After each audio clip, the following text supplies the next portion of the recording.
Welcome back. अब हमारे साथ कीडेनोमिक्स के फाउंडर सुशील कीड़े जुड़ गए हैं। आज जानते हैं उनके बोल्ड और रॉकेट कॉल। सुशील, गुड मॉर्निंग। आज की बोल्ड कॉल्स या रॉकेट कॉल से शुरुआत करते हैं। क्या होगी आज की बड़ी बिग कॉल? ठीक है अनुज, अब जिस तरह की अनिश्चितता बाजारों में दिखने लग गई, पिछले मंगलवार को भी हड़कंप मचा, आज भी थोड़ा ऊंच नीच है, तो एक सावधानी की टोन में पहले रखना चाहूंगा। ये जो सो कॉल्ड रॉकेट कॉल्स हैं, ये क्षणिक हैं, आज के बाजार के लिए हैं, इस तरह के अगले महीने 2 महीने के खेल हैं। और इन स्टॉक्स में ज्यादा अनिश्चितता, इसीलिए इनकी चार्ट्स इतनी जोर से ऊपर नीचे दोनों तरफ चलती है। तो साइज को लिमिट में रखें आपके निवेशक। पिछले कुछ दिनों में हमने 2 नए रॉकेट कॉल्स अपने सब्सक्राइबर्स को दिए हैं। एक आपको मैं दिखाऊं, ये चार्ट ईज माई ट्रिप की, जो ये रही चार्ट, देखिए आप। ये ईज माई ट्रिप में जो अब ये टर्मिनल ट्रायंगल बन के ब्रेकआउट आ गया है, हम इसको अब करीब करीब 90-95 तक के लिए खेल रहे हैं। और दूसरा जो स्टॉक हमने रखा है रॉकेट कॉल्स की कैटेगरी में अपने सब्सक्राइबर्स के सामने पिछले कुछ ही दिनों में, वो है धानी सर्विसेज।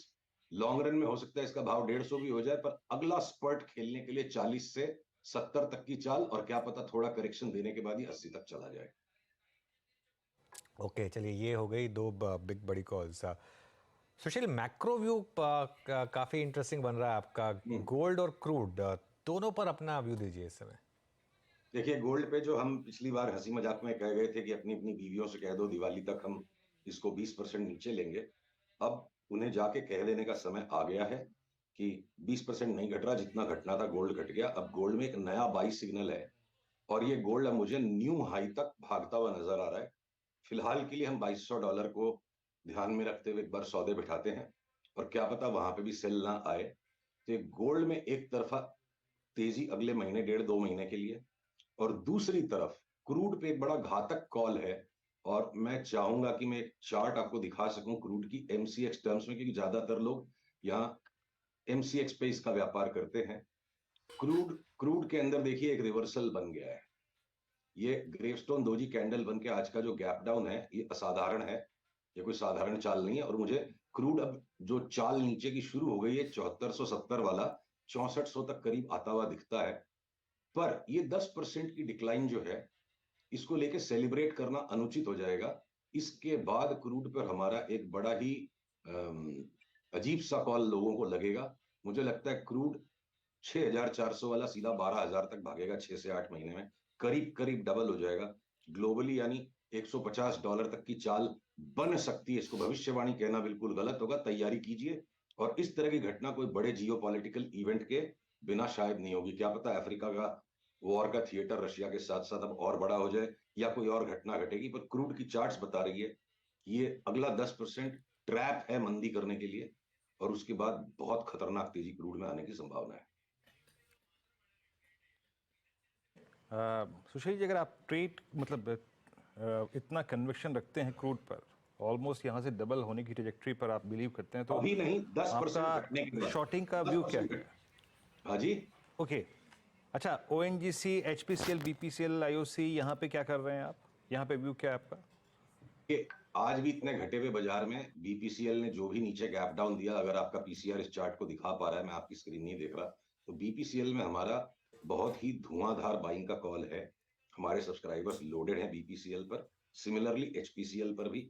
अब ये जो चेन्नई पेट्रो बहुत ज्यादा बढ़ चुका है, तो बहुत एक्सट्रीम वॉलेटाइल हो गया। चेन्नई पेट्रो 480 भी चला जाएगा तो इंट्राडे में 5-5% घट जाता है। तो एमआरपीएल सेफर बेट है। ओएनजीसी एक्सट्रीमली ओवरबॉट है इस वक्त। अगर ये 20-25 रुपया नीचे आ जाता है तो उसको निवेश करके बैठना हमें उचित लगता है। और अगर ये क्रूड की थीसिस राइट हो गई, तो साल भर में अगर ओएनजीसी 400 हो गया तो बड़ी बात नहीं, पर उसके लिए अभी के अभी बाइंग करनी नहीं, पुल बैक में लेना है ओएनजीसी को। ओके, ओएनजीसी और बीपीसीएल पे, आईओसी पे आपने व्यू समझा। अच्छा, ये आपके आज इस कार्यक्रम में आने से पहले, मतलब मंगलवार से पहले और बीते मंगलवार के बाद, इस एक हफ्ते में या फिर 4 सेशंस में, सुशील जी, पीएसयू बैंक्स में बहुत तेजी रही, चाहे वो कैनरा बैंक हो, चाहे वो बैंक ऑफ बड़ौदा। आपने पीएसयू बैंक्स में क्या किया, और अभी भी आपकी किस पीएसयू बैंक पे नजर है?